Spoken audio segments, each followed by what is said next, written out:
بیٹے کی پیدائش پر یہ خوشخبری نہیں ہے، بیٹی کی پیدائش پر یہ خوشی۔ قربان، لوگ یہ کہتے ہیں نبی کو اختیار کیا، وہ تو ہماری طرح ہے۔ ارے بیٹی کی پیدائش پر جنت دی کس نے؟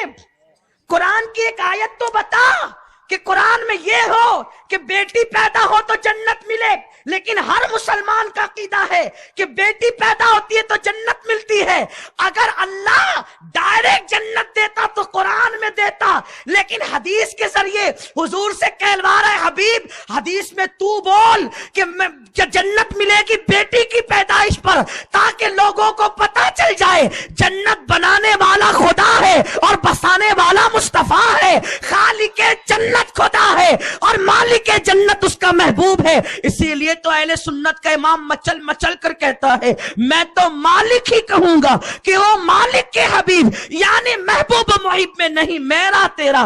حضور فرماتے بیٹی پیدا ہو جائے خوشی کرو، خوشی کرو تو جنت۔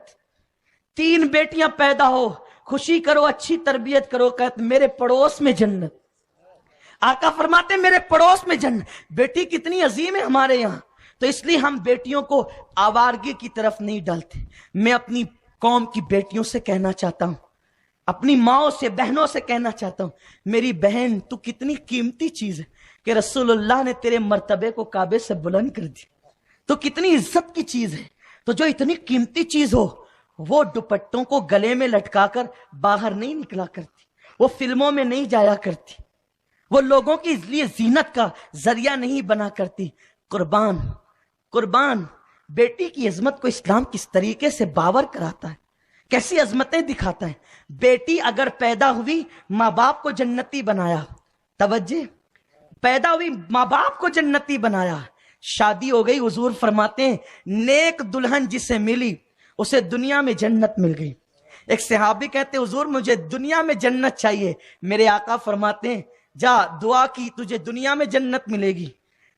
وہ گئے تو ان کی نیک بیوی سے شادی ہو گئی، کہا حضور آپ نے تو کہا تھا کہ نیک تجھے جنت دنیا میں دے دی، حضور جنت کہاں؟ کہا تیری نیک بیوی سے شادی نہ ہوئی، جس کو نیک بیوی مل گئی اسے جنت مل گئی، نیک بیوی ملی جنت۔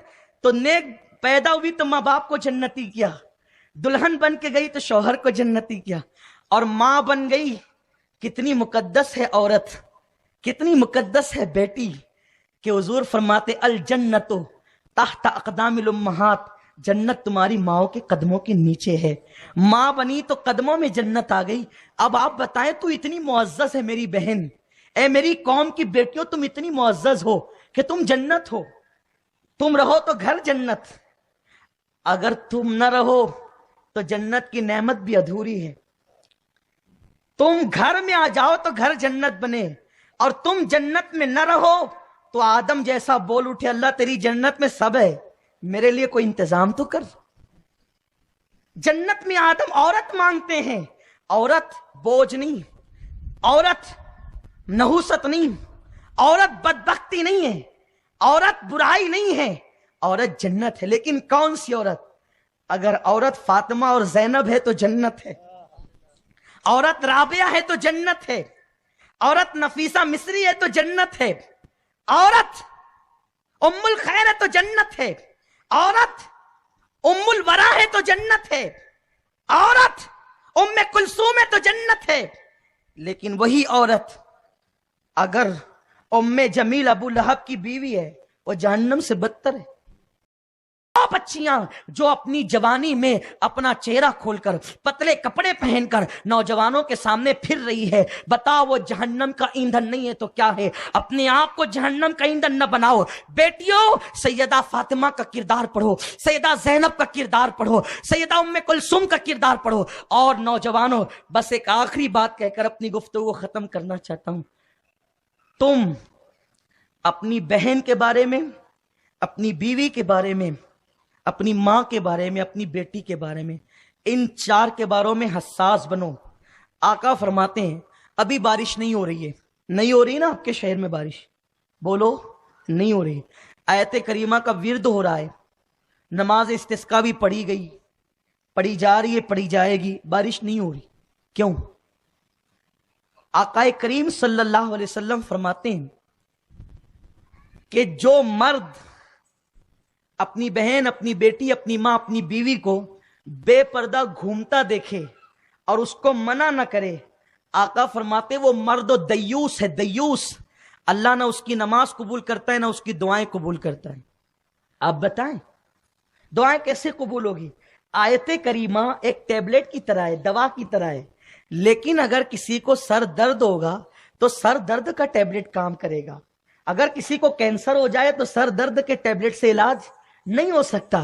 تو آیت کریمہ تو اس وقت تھا کہ جب سب لوگ نیک اور پارسا ہوتے اور بارش بند ہو جاتی، آیت کریمہ کا ورد کرتے۔ نادان، آیت کریمہ تو بہت بڑی چیز ہے، بتاؤں بارش کیسے ہوتی ہے؟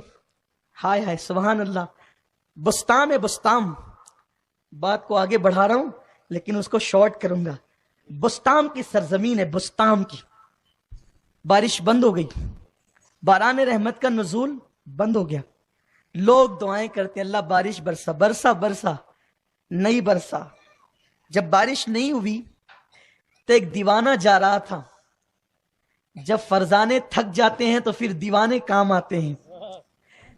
دیوانے کو دیوانہ نہ سمجھو، دیوانہ بہت سوچ کے دیوانہ بنا ہے۔ ہم جو دیوانگی کی باتیں کرتے ہیں یوں نہیں کرتے، اس لیے کرتے ہیں کہ جب دنیا کا دیوانہ چلتا ہے تو راستہ بھٹک جاتا ہے، رسول اللہ کا دیوانہ جب چلتا ہے تو بھٹکے ہوئے کو راستہ بتاتا ہے۔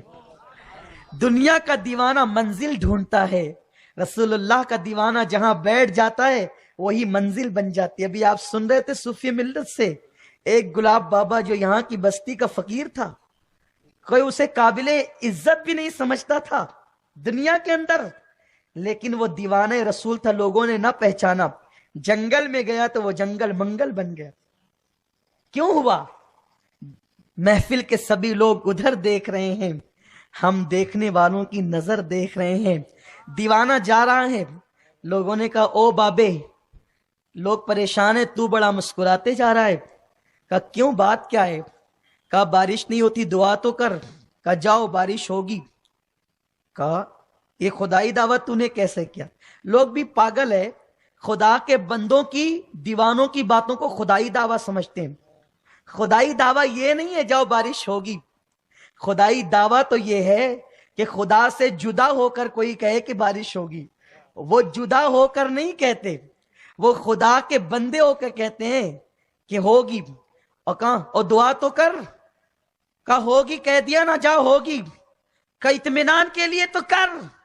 آنکھوں کو آسمان کی طرف ڈھکا، اے اللہ تیری جو امانت میری آنکھوں میں ہے نا، توجہ، تیری جو امانت میری آنکھوں میں ہے نا، اسی امانت کا واسطہ برسا دے۔ جملے مکمل نہ ہوئے تھے، ایسا برسا کہ جل تھل کیا، وہ تو چل دیا۔ ایک تحقیق کرنے والا دوسرا دیوانہ تھا، پیچھے پڑ گیا، اے بابے بتا تیری آنکھ میں کون سی امانت ہے؟ آنکھوں میں بھی امانتیں ہوتی ہے؟ اب تک تو سنا تھا کہ تجوریوں میں امانتیں ہوتی ہے، جیبوں میں امانتیں ہوتی ہے، گھر میں امانتیں ہوتی ہے، کیا آنکھوں میں بھی امانت ہوتی ہے؟ بتانا بتانا۔ جب خوب پیچھے لگا تو دیوانے نے کہا جا، میری آنکھ میں اللہ کی امانت ہے۔ کہا کیا ہے بتا تو صحیح۔ کہا ایک مرتبہ میں نے بایزید بستامی اللہ کے ولی کو دیکھا تھا، بس وہی امانت میری آنکھوں میں ہے۔ بایزید جیسے ولی کو دیکھ کر پھر کسی گندگی کی طرف میں نے نظر نہیں اٹھائی، بس اسی امانت کے صدقے میں اللہ نے برسا دیا۔ ارے نادان، جو ولی کو دیکھتا ہے اس کے صدقے برستا ہے، اگر ولی دعا کر دے تو پھر کیسے برستا ہوگا؟ اسی لیے ہم کہتے ہیں آؤ فرزانے نہ بنو دیوانے بنو۔ تو عرض یہ کر رہا تھا میرے پیارے آقا صلی اللہ علیہ وسلم کے پیارے دیوانوں، تم بنو، اپنی زندگی کو بدلو، اپنے گھر والوں کے تعلق سے فکر کرو۔ آقا نے فرمایا کہ جو اپنی بہن، اپنی ماں، اپنی بیوی، اپنی بیٹی کو بے پردہ گھومتا دیکھے منع نہ کرے، آقا فرماتے وہ دیوس ہے، نہ اس کی نماز قبول ہوتی ہے نہ دعا قبول ہوتی ہے۔ اور یاد رکھو میرے آقا علیہ السلام فرماتے ہیں آخری بات امانت کے طور پہ دیے جاتا ہوں، دل میں رکھ لینا۔ آقا فرماتے اگر تو اپنے گھر کی عورتوں کی عزت کی حفاظت چاہتا ہے، اگر تو اپنے گھر کی عورتوں کی عزت کی حفاظت چاہتا ہے تو تو دوسروں کے گھر کی عورتوں کی عزت کی حفاظت کرنا سیکھ جا، اللہ تیرے گھر کی عورتوں کی حفاظت فرمائے گا۔